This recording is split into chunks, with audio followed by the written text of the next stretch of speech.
Iespaidīga epizode. Rihardam tagad jau Mārtiņš Laviņš ar partneriem laukumā. Mārtiņam arī iespaidīgs epizodes. Ievišā periodā tagad Rulers uz Latvijām un Rikarvārtos.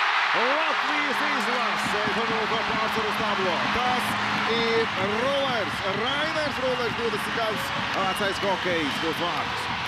Kaspar izēja no savas zonas uzreiz pēc iemetiena, tiešais uzbrukums, labi piespēle uz vidu un Rulers sarežģītā situācijā ar vienu roku šķiet spējis gūt vārtus.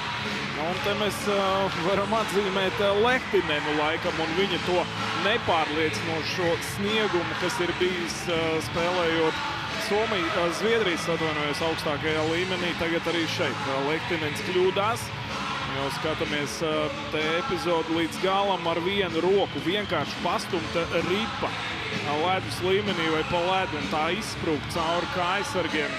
Nu, tad, diemžēl, nevarēja redzēt, varbūt tagad varēs redzēt labāk, kur tad ir vārdsargam brīdī. It kā uz ledus, bet tā ripa tā kā